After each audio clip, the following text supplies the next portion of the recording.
Beautiful, beautiful, beautiful. Think we're all set up. Think we're all good to go. I mean, it's the same, pretty much. It's the same thing as the other day, but it's God, it feels so much more official now. Like it's actually been there's a fee agreed, like an actual fee is agreed, and you know what? In the grand scheme of things, people are going to give this deal so much shit because it's someone who's costing over 100 million, and we've always done the whole City spend and we don't, and blah blah blah blah blah. And this is a bargain. I think in today's market and the way everything's going and the way that fees are, £116.5 million. With, by the way, the 16.5 is even that's not a guaranteed full amount. 100 million is the amount that is being thrown around. 100 million is the fee that is actually getting touted around, with potential £16.5 million in add-ons. It's not even a guarantee. It's not even something that's 100% confirmed. It's not even like we're going to be out there paying £116.5 million dead set. It's if next season we go out and we absolutely smash the league, which we're going to do. Let's be honest. It's going to be 116.5 million in total because inevitably we're going to absolutely smash it next season now that we've signed Florian Wirtz. The deal has been agreed. A fee has been agreed. It just comes down to a medical. And unless Nabil Fekir is on the horizon, I don't see any reason why this deal should fall through unless we're in some sort of Groundhog Day situation where Nabil Fekir's medical is going up the wall because he's got a dodgy knee or an agent that doesn't want to agree on fees. I can't see this going sideways. And it's mental. It still hasn't sunk in. Like, I feel so subdued because this is actually a deal that's been agreed.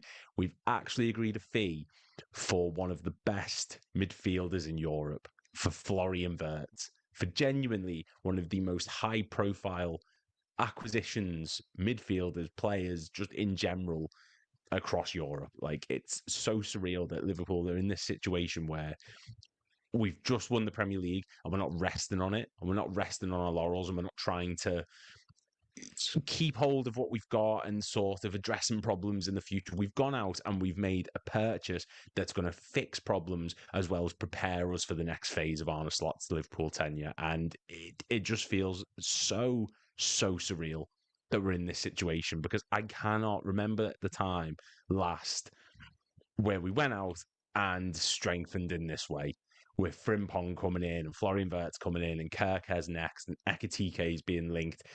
It's absolutely mental.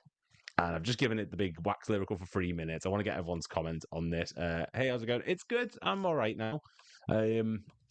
Happy to be doing this again. I'm always happy when I'm actually able to do the live streams and I've actually got time. And you know what? Today has been get like no one. I don't think after the news the other day that we'd sort of agreed a fee. I didn't think Paul Joyce and David Austin and everyone were going to come out and say, "Look, it's definitive. This is the deal." I didn't think the deal was going to be this good. I thought with all the stuff that's been going on, that Leverkusen have rejected 2 bids, and supposedly the second bid is the one that had actually gone through, and that was all just rumours. I didn't think we'd be in this situation where 100 million up front is all we're paying for Florian Wirtz. It's mental that this is the situation that we're in. It's absolutely insane that we're making this big of a statement signing for 100 million. Yeah, it sounds like a lot in the grand total. It's a lot for someone like Jack Grealish. It feels like pennies for someone with the potential and ability of Florian Wirtz, because Jack Grealish, yeah, did great at Aston Villa, no denying, and I will bring up Grealish because it's a flop that needs mentioning. Like 100 million for him felt like a lot of money, and a lot of that was predicated on of how well he did at was it the Euros? I think he'd signed. Yeah, it was Euro 2021. He did so well there. That's why the fee was ramped up. Florian Wirtz is worth that money. He is an established European megastar with Champions League experience, who's won man of the match 5 times in the Champions League, all right, this season for Bayer Leverkeusen. This is his first time ever competing in that competition. He is incredible, and it does feel like a lot of money. Of course, a lot. It's a 6-digit sum. It's 100 million. No, it's not. It's a 9-digit sum. I wish it was 6 digits. It's a 9-digit sum. It's 100 million plus. But in today's market, when you need to strengthen and you want to assert yourself on Europe, You have to spend that money, and you've got to make such a statement. It's mental.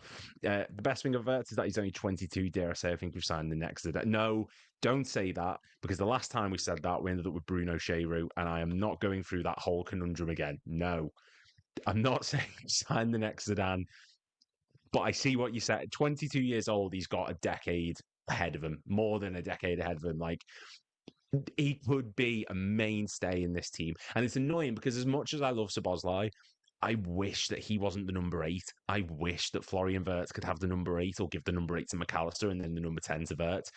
It's really stressful that that's the situation we're in. What number do you think Wirtz will actually get? That's an interesting thing to bring up in the comments, because I'm not 100% certain.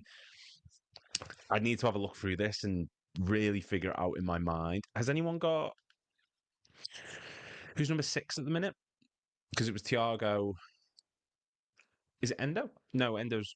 No, Endo's 3. Who's 6 at the minute? I can't remember off the top of my head. That's completely gone. This is a statement sign for us. This is ambition we always should have. Yes, it is. And look, this, I've said before, this is as big of a statement signing as we could possibly make.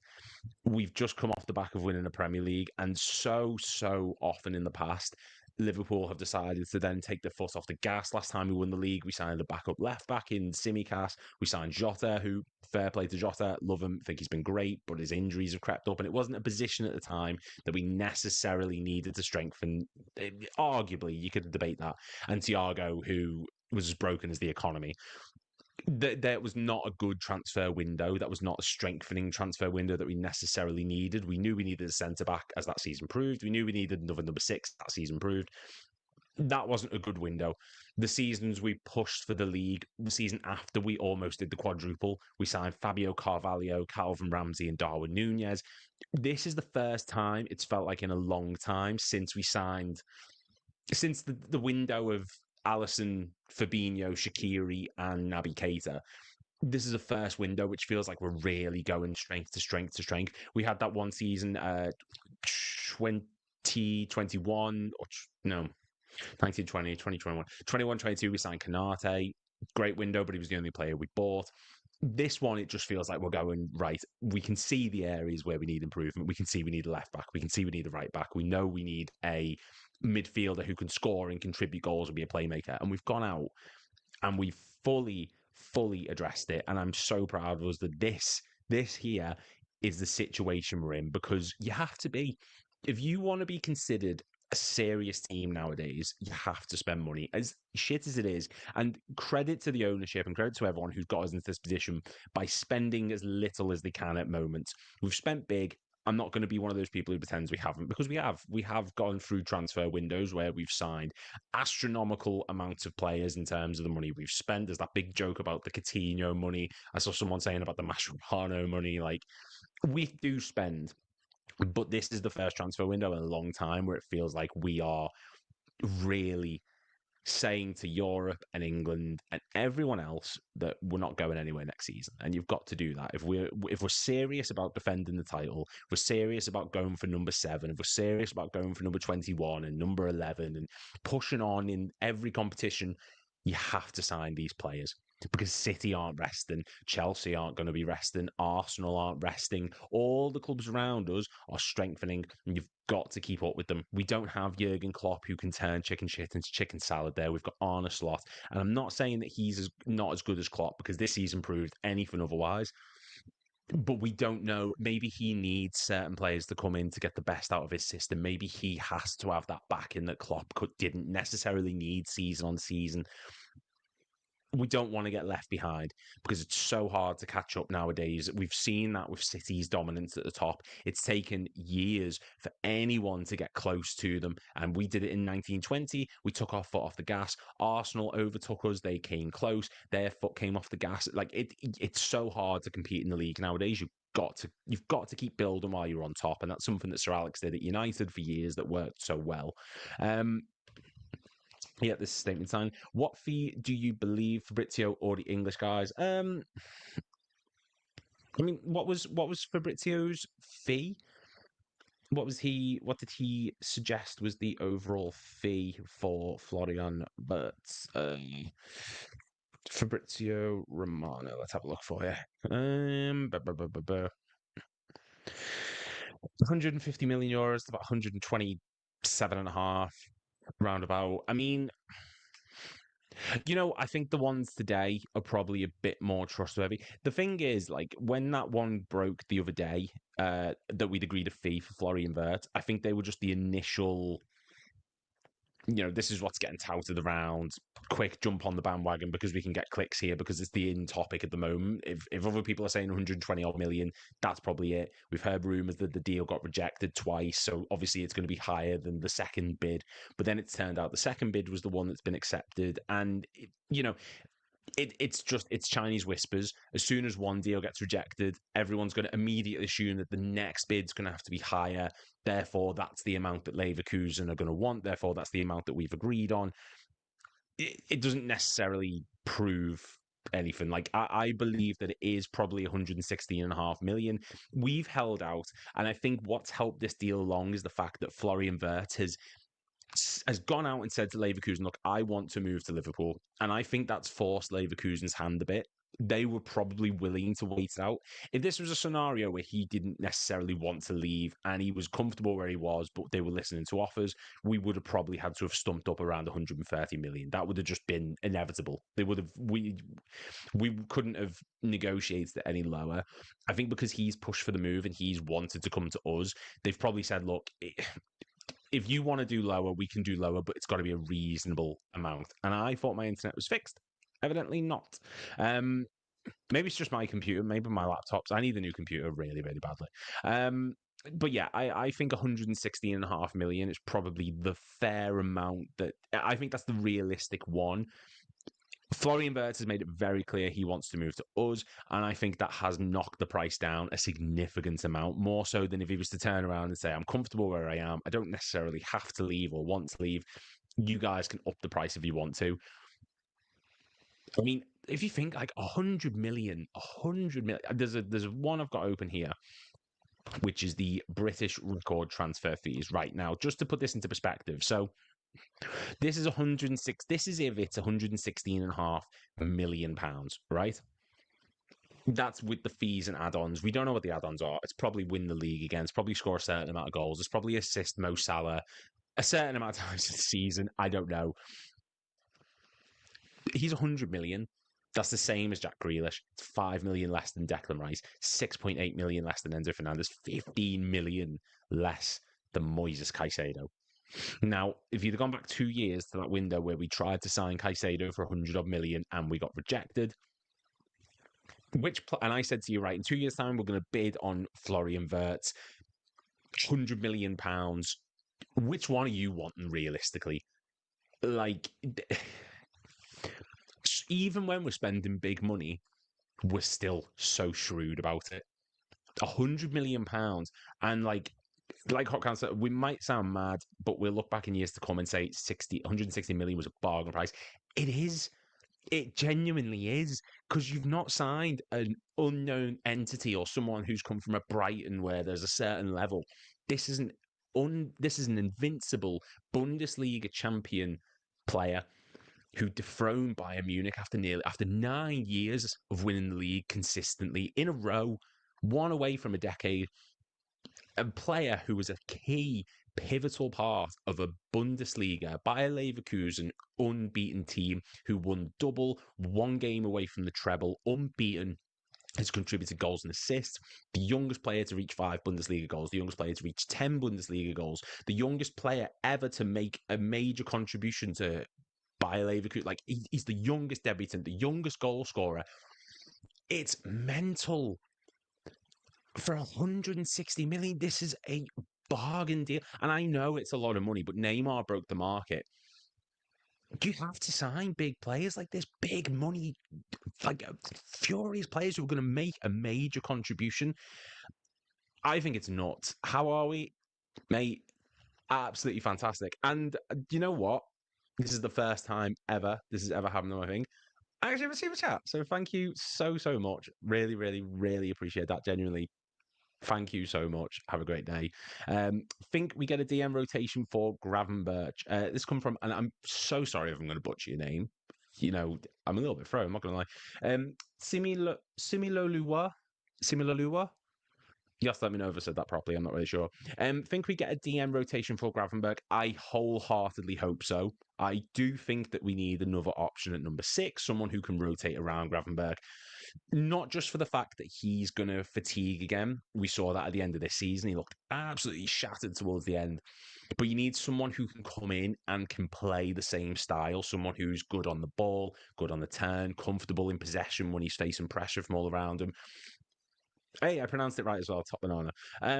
Endo is not that type of player. Endo is your destroyer. He's your Michael Thomas, James Milner, Mark Walters, not Mark Walters, Michael Thomas, James Milner. Like, he's your get him on the pitch when you need to grind out a win, when you need to get a result, when you need to get the game over the line and get it to the end.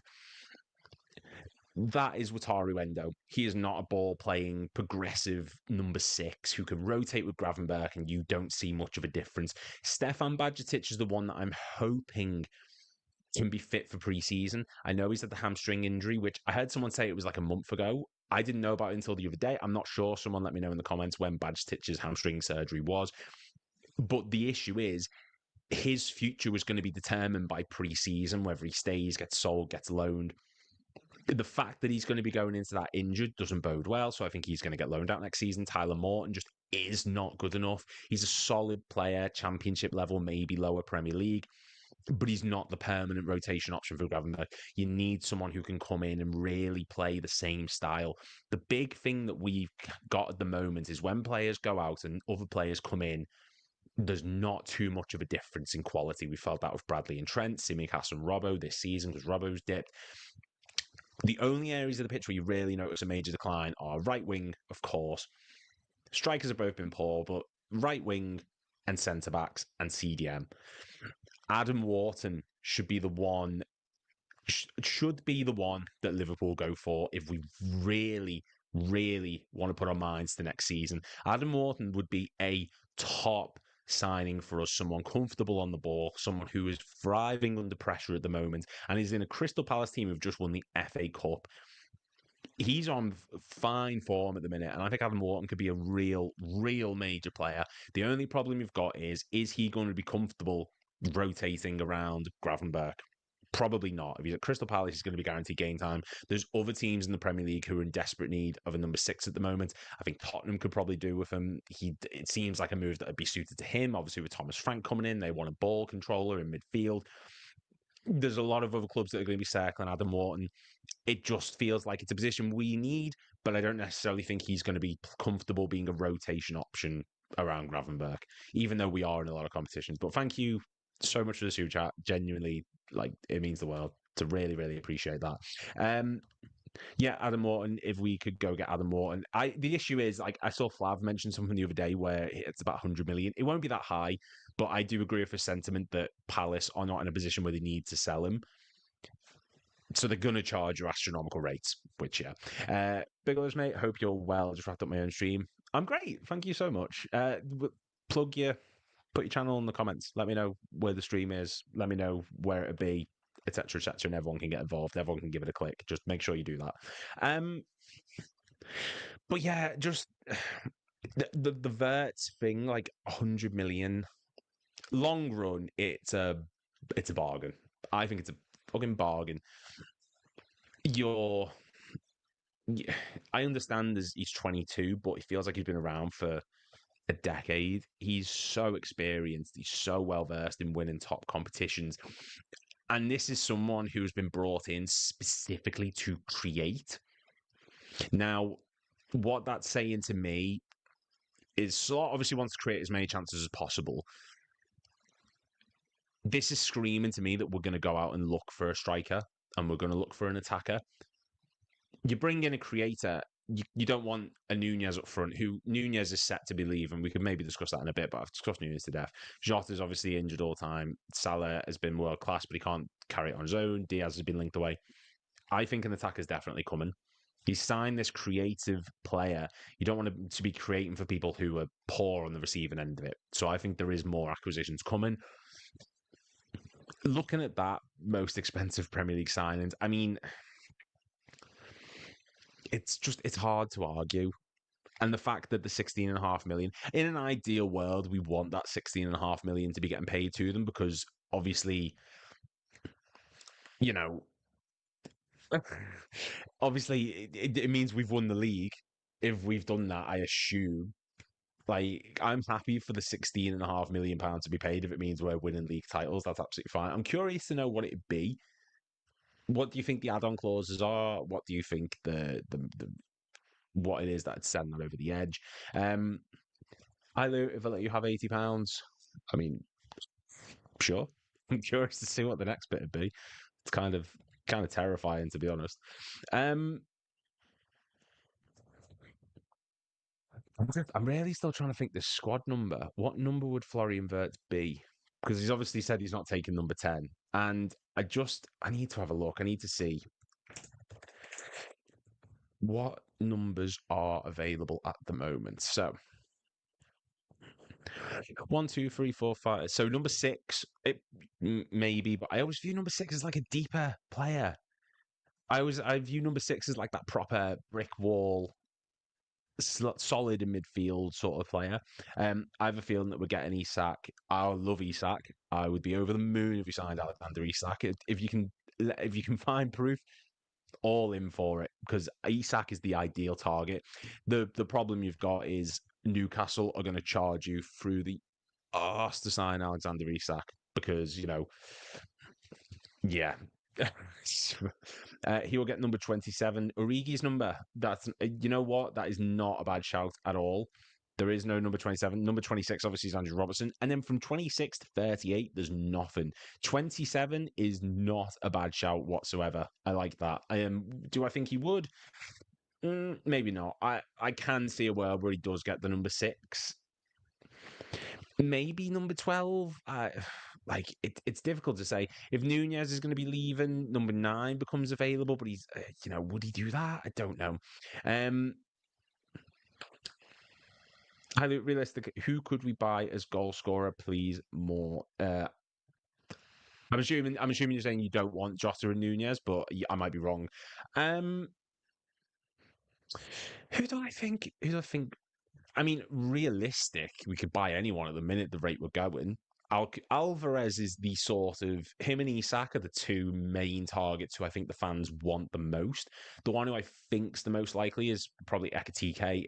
At the minute he's looking like he may be the serious acquisition. I know we're after him concrete links. I know Chelsea were in discussions, but that sort of teetered off. I know United have been in contact over the past few days, especially with Mbeumo being linked now to Tottenham because Thomas Frank's gone there, which would be fucking hysterical because not a chance that fucking Ekatike goes to United.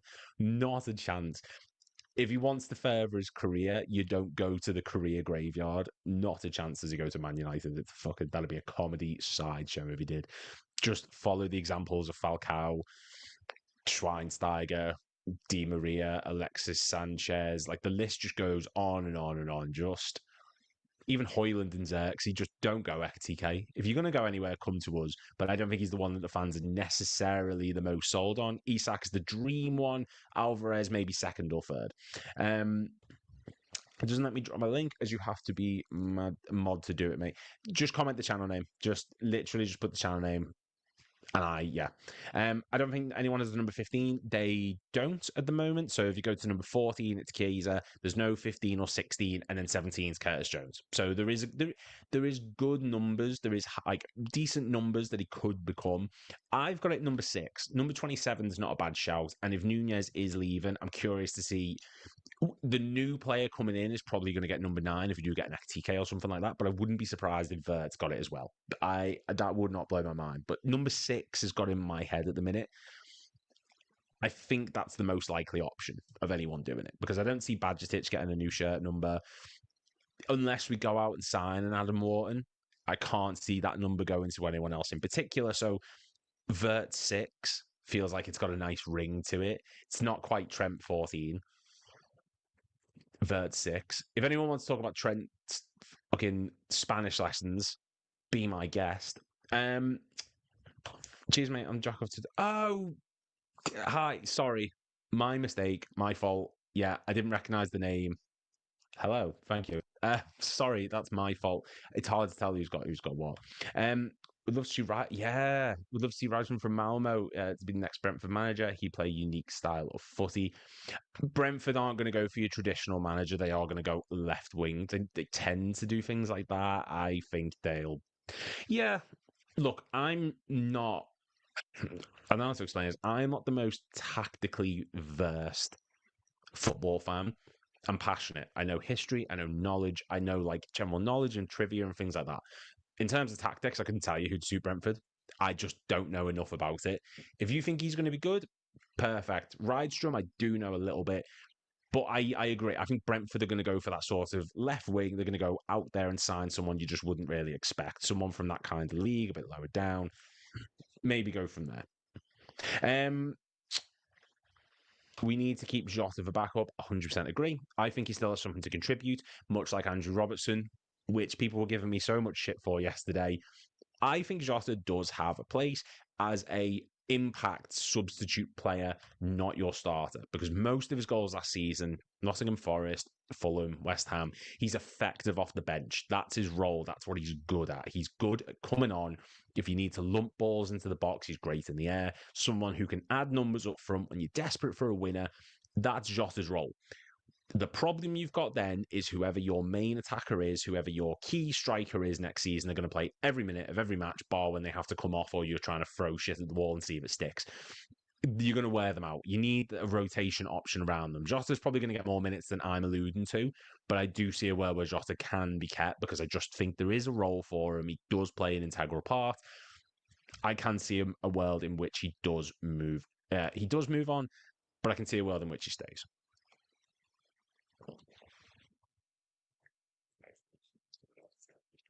I need to mute the mic when I do that. Nunez needs to move on. Yeah, couldn't agree more. And look, I've got a video coming out saved for when the day is announced that Nunez does leave, which is Nunez's 10 best Liverpool moments. And writing that up, I typed it up today. And looking back on Darwin Nunez, there is a nostalgic feel about him whereby it made me appreciative of the fact that we have had so much worse in a Liverpool shirt. We've had players who just were not fit to lace the boots of certain other players. And it made me realise, like, Nunez finishes like he's impotent. I get that. And I understand that he's not someone who's ever going to be qualified or ever was qualified to be our lead the line attacker. Within 2 seasons, he had 50 goal contributions, goals and assists. He scored some phenomenal goals. He was involved in some phenomenal moments, his work rate, his character. He was awful at points, but I think that Nunez, as time's going on and I'm learning he's leaving, I'm becoming that sort of sentimental. We've had much worse, and I will be thankful for the moments he's given us, but he is not good enough. And I think whatever team he goes to, he's going to smash it, be it in a decent league for him. We saw in the Europa League last season, that's his level. He can shine in that competition. He shines at a certain stage and level. It's not Liverpool. We've just outgrown that type of player.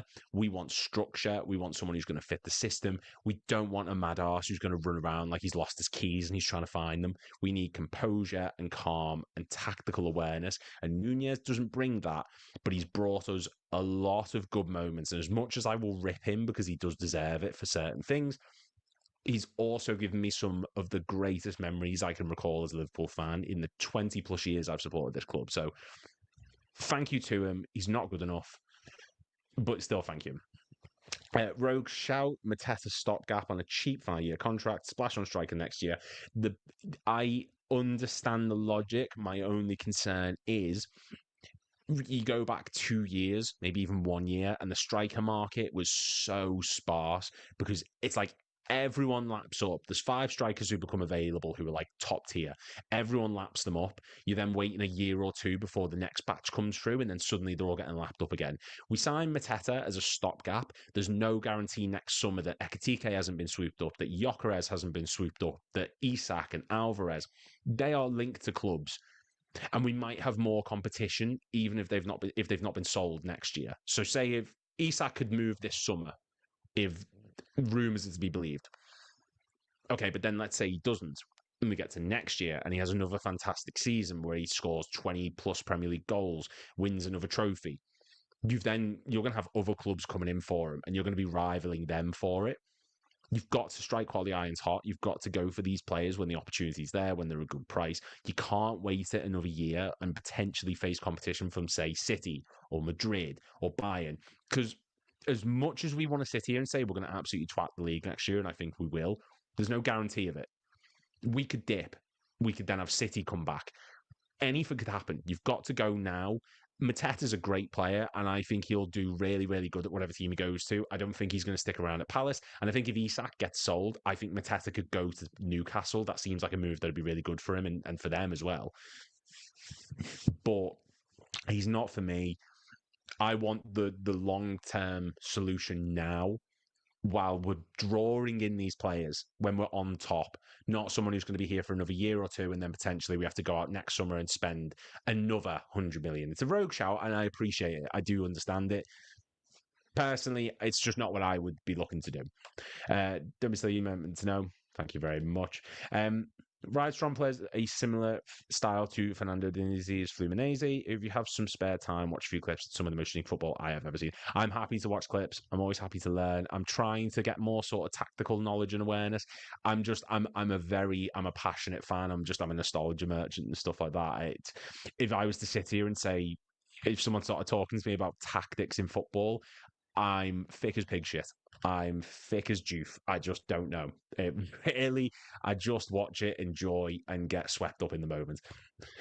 Yes, but Nunez cost a lot. He did. No, he did. And that's the thing. I'm not justifying the price that Liverpool paid for Nunez. We played too much.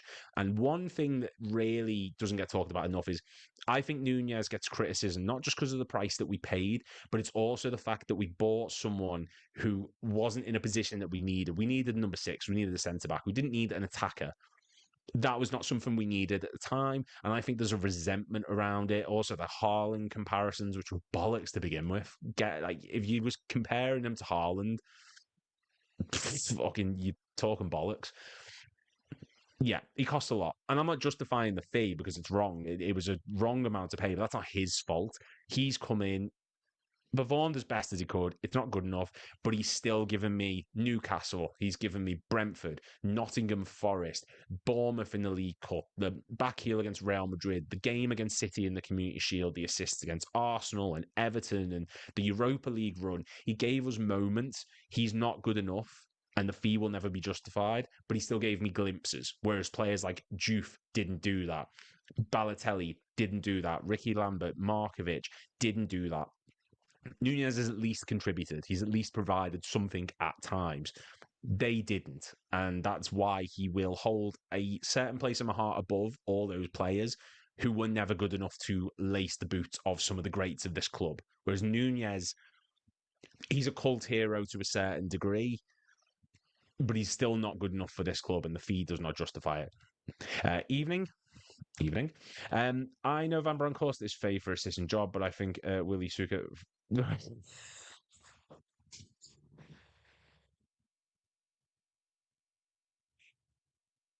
I fucking hate you all. Um, okay, I'm sure that Will is a marvelous footballer. I'm sure he goes south a lot. That's fine. Um, well, City should be relegated to League Two. They should, but I'm not holding my breath. I think they're going to get a slap on the. I can't believe I fell for that. I can't believe I fell for that. Oh.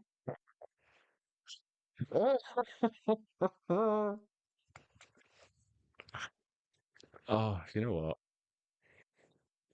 what? Wow. I feel like Robbie now from. If you've not seen those clips of Robbie where he's like doing the videos from Arsenal Fan TV, that's class. Yeah, Bronkhorst, I'm happy with him. But I swear to God, if this is an actual person, and I'm not Googling it, but if that's an actual person, I've just offended someone. I'm so sorry. Jesus Christ. Duh, duh, duh, duh, duh, duh, duh. We'll have to collab if you're free tomorrow midday. You can come on that if you want. I'm happy to jump on anyone's streams. If anyone wants me on them, invite me on. I'll do it. I'm not free tomorrow. I'm working tomorrow. Not going to say my shift times. But yeah, I'm working tomorrow. I'm working Sunday. If you send me a list of dates, I will see when I can work. I'm happy to jump on anyone's anything. Yeah, happy to, guys. In that case, since Isak and Alvarez aren't realistic, what striker would you go for? Ekatike is too expensive, and Sesko is spicy. Nunez, one is spicy. Nunez, want to hear your thoughts? Um, I mean, look, if we're talking about who I would want, Isak is the dream scenario. Ekatike too expensive? I don't know. Actually, you know what? We're gonna share. We're gonna share some stats and we're gonna discuss. Ekatike for me is I don't think he's the finished article. Look, he's still someone who's very young. He's very raw. He still has a lot to learn. There's no disputing that. But I do think he's someone who could be the long term solution. He's someone who's very good at running into space and behind. We've seen with Frankfurt, he's got great link up play. I think he could be a real asset. He is expensive, but we're about to spend 100 million on Florian Wirtz. Expensive is not the name of the game for Liverpool because we've just spent the past decade complying with the financial rules and regulations of the Premier League. Now we're in this position where we can spend the cash. We've saved up our pocket money, and rather than spending our money on Freddos, we're getting a Yorkie. Like we're spending big, and that's what we're doing. And it's not even a Yorkie; it's a Toblerone. We're getting the big 6 foot bastard Toblerone, whatever it is.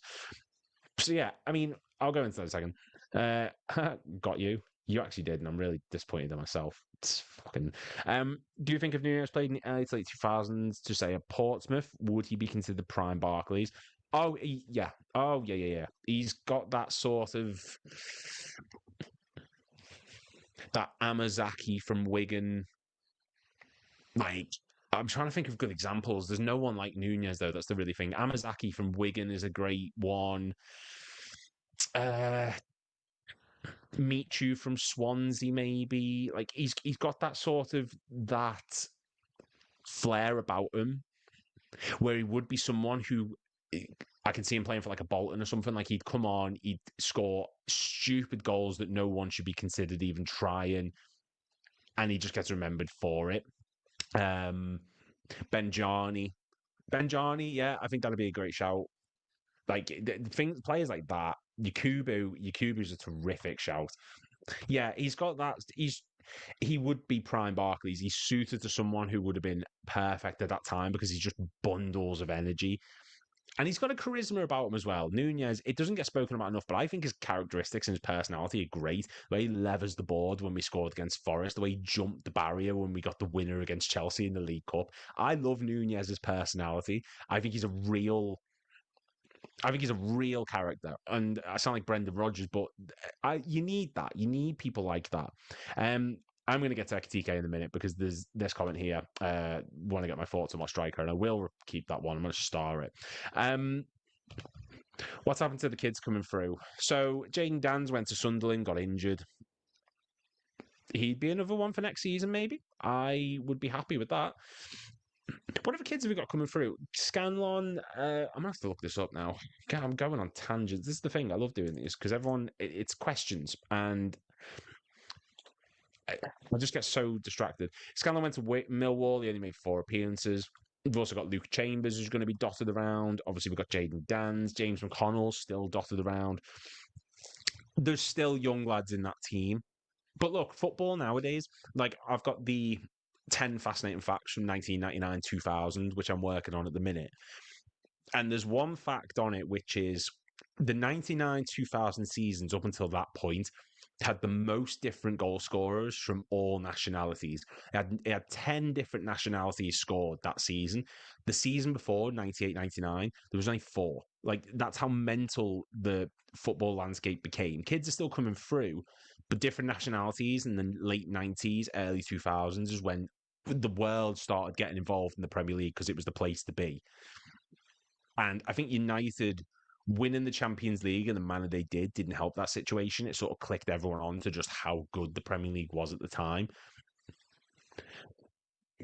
And yeah, there's still kids coming through, but I just don't think we're going to see as many as we have in the past. I hope I'm wrong. I'd love to see like a Jaden Dan succeed at Liverpool. The story's there, but I don't see it. And maybe that's just the way it has to be.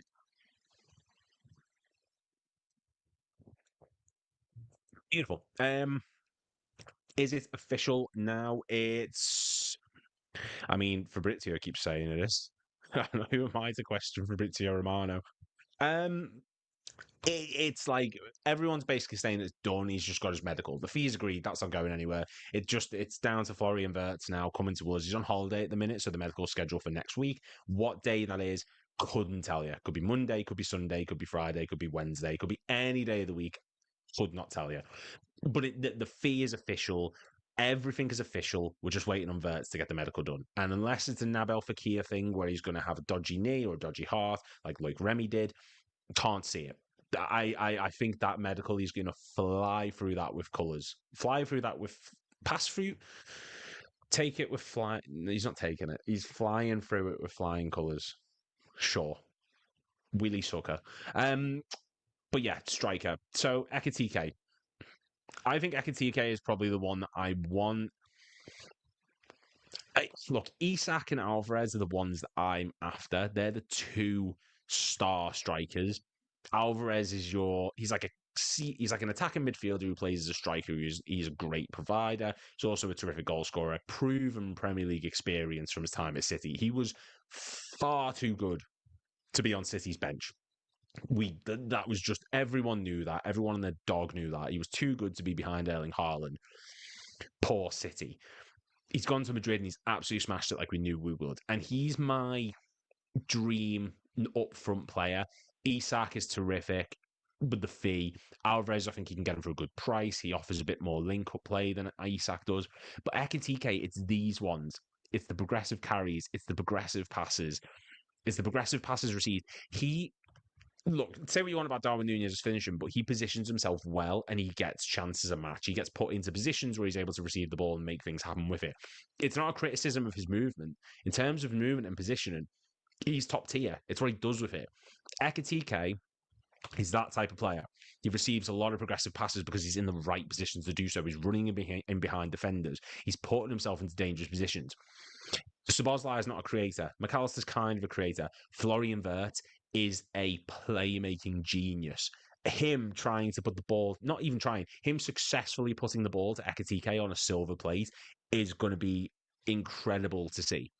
That's why we're signing Wirtz. That's why we're linked to Ekitike, someone who can get on the end of the ball and do something with it, as opposed to Nunez, who would get on the end of the ball and would spoon it so far wide. It's like Zamora's back playing for QPR. We don't need that. And Ekitike here, as the shots are proven. This is not just the Bundesliga, by the way, because I think that's a misleading statistic. This is all 5 of the top European leagues, as well as the Champions League, as well as the Europa League, as well as the Europa Conference League. That's the metric he ranks in. The shots total and the shots on target, he's in the top 8% for both of them. He's getting 1 million chances a match, and 40% is decent. It's 1 in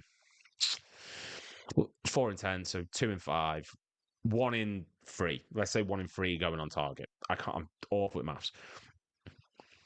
He does stuff with it, but it's not just that as well. His passing is top level. He's someone who's going to get chances, shot creating actions for a striker, for someone who's meant to be on the end of chances, finishing them. That's the shot creating actions that he's making. That's how many take-ons he's attempting. He's someone who's going to get the ball and has confidence with it to run at players. He's someone who's going to attempt to beat people. Take-ons attempted, top 4%, but he's also in the top 4% for successful take-ons. Carries, top 8%. Carrying distance, top 6%. He is Nunez, but with the capability to not finish like he's impotent. He can genuinely do something with it, and he's receiving in the top 10% for passes received and progressive passes received. He wants to run in behind. He wants the ball put to him on a sixpence, and that's what Florian Wirtz is going to offer him.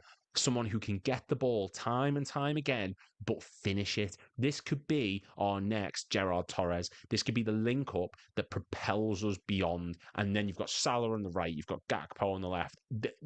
Getting Wirtz unlocks players like this. And I think Ekitike would be a dream signing for us. Isak is number 1. Of course, he's unbeatable. It's always going to be Isak, but I would be happy with Ekitike. Really, really do think. Ekitike has Nunez as he does, but he can finish. That's I think that's the big thing. I was excited for Stefan Bajcetic after he made his first appearance, but it seems like he's always injured now. Yeah, and you know what? It's strange because I think Bajetic originally, he had an injury that was it his growth, his knees or his legs or something? Like he got injured because of his growth. And Gerrard had that same problem in 99. I know he was getting like really bad back pains and he needed 4 groin operations, Steven Gerrard. He had the same thing. He was growing. He was turning into a man. He was developing. I sound like I'm doing a sex ed class. He was getting hair in places. He was growing. Bajetic isn't the same thing.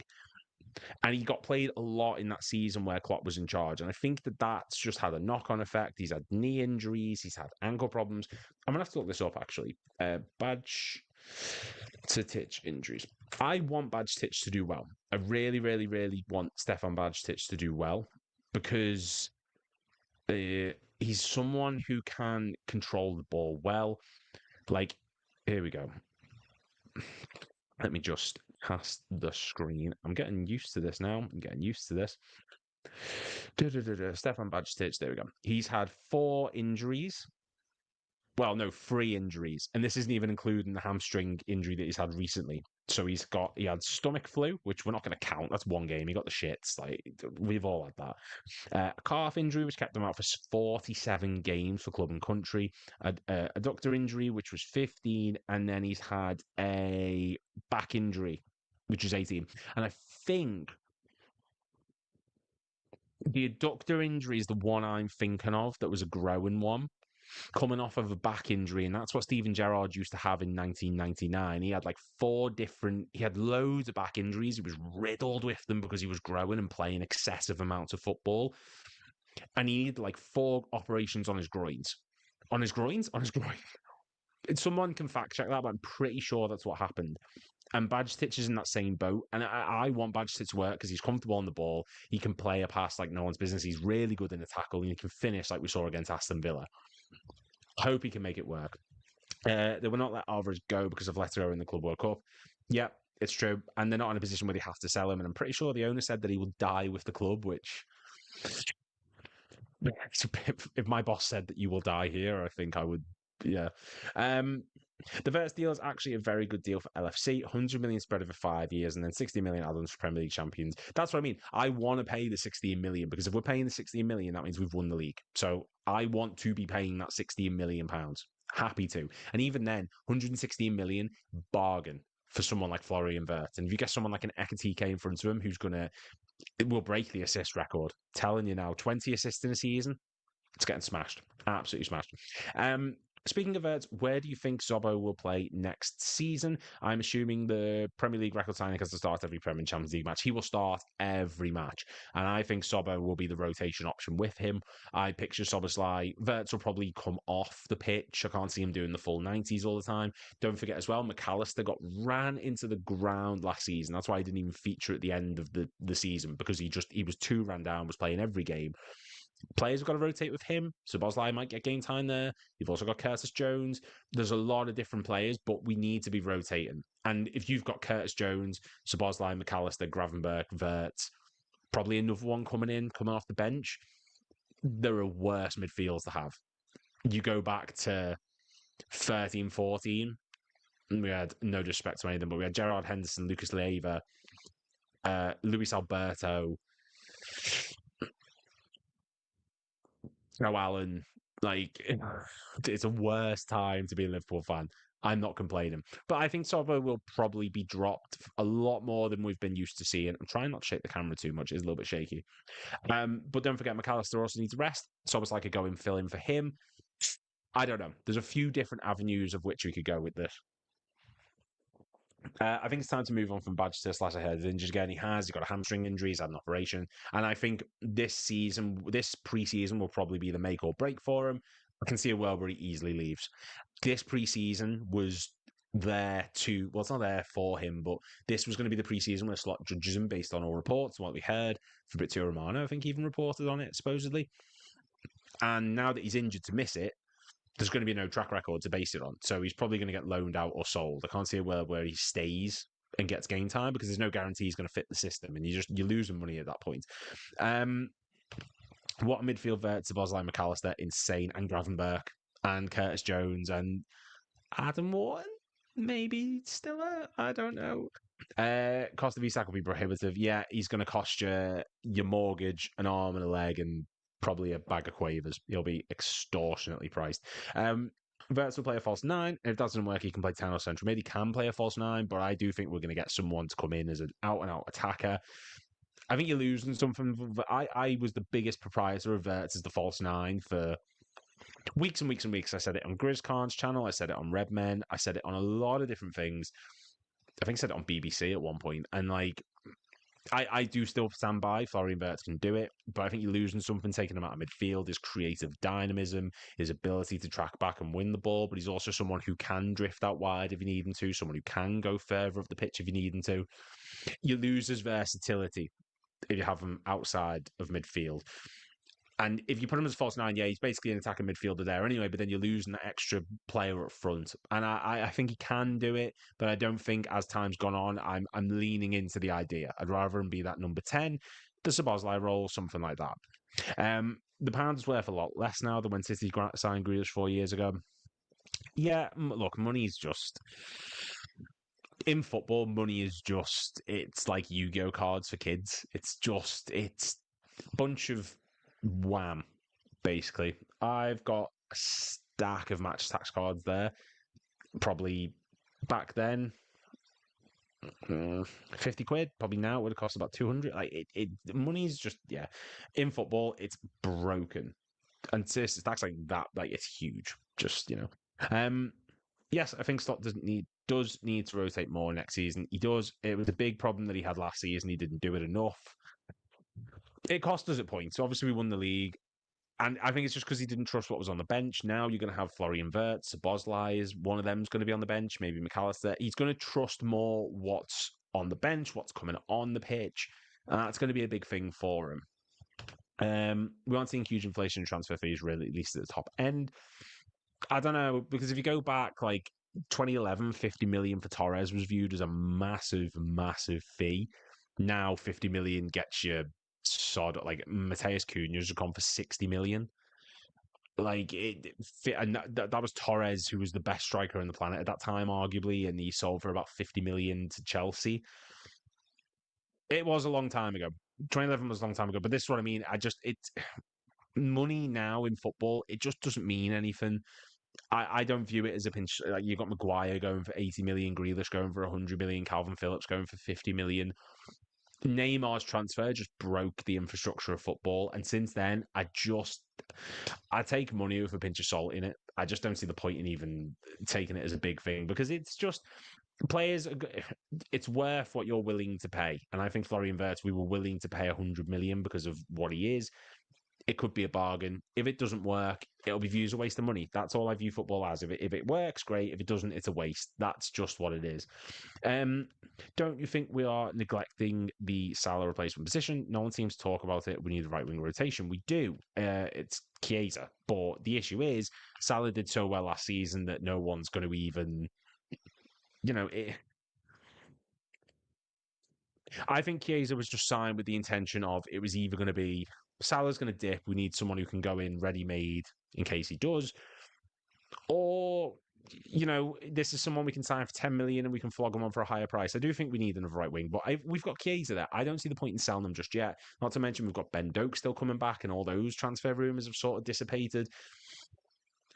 Like, there's options. I do think we will sign someone a bit more serious than Chiesa, someone who's definitely going to come in and fill the role more, but yeah, Maguire was 6 years ago, and 2011 was like a different level. I know. My point was 100 million now just feels like nothing. It just doesn't feel like a lot of money.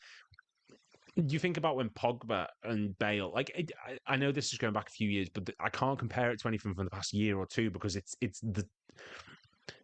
pointless comparing it to. That's what you say. Exactly, the pound was worth a lot more back then. Yeah, no, that's what I'm saying. I think it's now. It's just worthless. Money in football is just worthless. It's just the way that it's gone is just ridiculous. And when Bale went to Madrid, that was viewed as a copious amount of money. Whereas now you've got players moving for 100 million quid, and it's like, yeah, all right, sound. it doesn't make it's just pointless. It's a pointless thing in football. Transfers still need to make sense. They do. I agree. And it's look, that's what Liverpool have done so well for the past decade. We've been smart with our business. We've not broke the market apart from like Nunez being a big one. We've broke the market on players like Van Dijk and Alisson, which has mattered. It's money well spent. This will be money well spent. This will be a transfer that makes complete sense, is one that's going to pay off. And I might be looking at it with rose tinted spectacles, I don't know, but it's Florian Wirtz, 100 million. Like, for me, that's cheap for him. Jayza is getting sold for sure. World Cup soon, 2-1 start. Won't mind Oscar Bob from City. What a player. I need to see more of Oscar Bob. From what I've heard, he's all right. But yeah, I need to see a bit more. Anytime I have seen him on the pitch, he does look good. But I'm not. City probably charges an arsehole for that.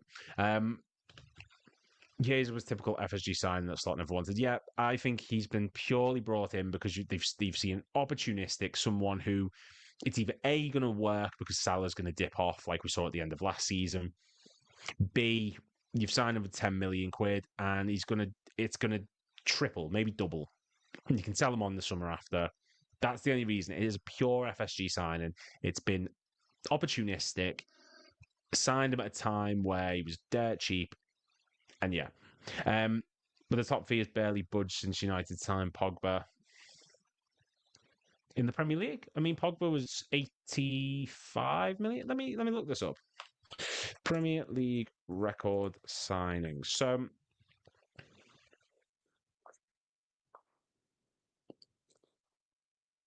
let me just also Jerry Phillips. Hi. Thank you. Big up. Appreciate that, man. There we go. Record transfers. So Paul Pogba. This is in all of football, by the way. This isn't just so we've got Paul Pogba there. He was number 8. He's the 8th highest. He was 105 million euros. I understand this in euros. Yeah. 15% on top in 6 years is nothing really. I don't know. I'm just looking through the facts. You're probably right. It is what it is. Coutinho is still the most expensive, 135. Eder Fernandez, 121 million euros. This is Eden Hazard, Jack Grealish, Declan Rice, Moise Caicedo, Romelu Lukaku, and then there's Paul Pogba, 16-17. And then Felipe Coutinho was 17-18. Eden Hazard was 19-20. So each year it's like progressively crept up. And then you've got 23-24, 23-24, 22-23, and now we're on 25-26, which is really sickening to say. But it's like it's crept up but slowly since Pogba. So I understand that point. When it got to Pogba, like going up to that, it came from like the 50 million and then boom, it's like near 100. But now it just feels like there's 100 million getting thrown around like it's no one's business and no one really gives a shit. Keeping up slower than inflation, I'd say. Yeah, well, I don't see why some other fans get so worked up over Chiesa. It's just a song, really. I just want to see him given his chance. That's all I don't think he's had particularly bad games. And if we're basing it off Plymouth, no one had a good game. Really, sell them all if that's the way that the ownership's going to view it. But I want Chiesa to be given some sort of opportunity. I don't see the point in selling him. If he wants to leave, great. If he doesn't, and we're happy to keep him, give him his chance because I'd rather have him and not need him than need him and not have him, so to speak. And yeah, I don't know. I just think Chiesa, there's a place for him. Salah does need rest and rotation. Can't be relying on Ben Doak if he's even going to be stuck around. I don't want people who aren't from that position. I want Chiesa to be involved because he's capable. He's a very, very good player, and I think he does have a lot to offer next season. Can't judge Chiesa yet, can we really? No, I agree. I don't think he should be getting judged. I think he should be given the opportunity to showcase why he was brought in. Like he scored against Newcastle. PSV looked quite good, I think, when he was playing in that match. Bournemouth in his first game there, he scored against Accrington Stanley. He hasn't played a lot. He needs more game time before I can seriously judge him. Because any game which he's been in, I've not looked at him and thought, oh, you're not cut up. Apart from Plymouth. But again, no one was good against Plymouth. No one in that team justified being there. That was a very, very much changed Liverpool team as well. That's not one that I'm going to look at him and think, you're dog water, you need to go. But we have reached the hour, so I am going to shoot off in a second, guys. Yeah, I just look Florian Wirtz. We're signing Florian Wirtz just to sort of go back to the beginning just before we shoot. This is a monumental transfer window. This is a monumental time to be a Liverpool fan. This is a huge one that will be remembered in our history forever because it's massive. It's got the characteristics of when we signed a Torres. This has got the characteristics of when we signed an Allison or a Van Dijk. Liverpool aren't known for being the most not opportunistic because we are very opportunistic. We're not known to slap it on the table and spend big on things like this. I can really see us next season winning that league again, and I think we will. This is massive for us. It's such a change. It's such a change of pace to what we're used to. And if this is an omen for what's going forward, I'm so excited. I am so excited if Florian Wirtz is just a start. I'm happy. I'm made up that this is the direction we're going in, and I'm so made up that this is where we are. Um, Great stream. First time here and I like your style. Big up. Thank you so much. Make sure to like and subscribe because I'm going to be doing more of these in between the list videos. If it's your first time, go watch my videos. Go watch my top 10 videos because I think you'll really enjoy them. It's my type of thing. I love doing this. I'm so passionate about doing this and I hope to do it full time. And I really do appreciate all the comments and the likes and subscribes. So please get involved. It does mean a lot. My first time here too. Worried about City next season with the signs they've made. Look, City is City. They're always going to be there or thereabouts. They just fell off this season. I think next season will be Pep Guardiola's last. But we can discuss that in a different stream. Thank you all very much for watching. Please make sure to get like and subscribe. We're almost at 5,000 now. Leave suggestions in the comments for what you'd like to see as my 5,000 subscriber video, list video, that is. Do you want to see my 10 favourite ever players? Do you want to see 10 fascinating facts about a certain match? Do you want to see 10 signings who've done something, like anything that you want? And Stephen Trusaker says, bye. Bye. Right. Thank you very much, guys, for watching.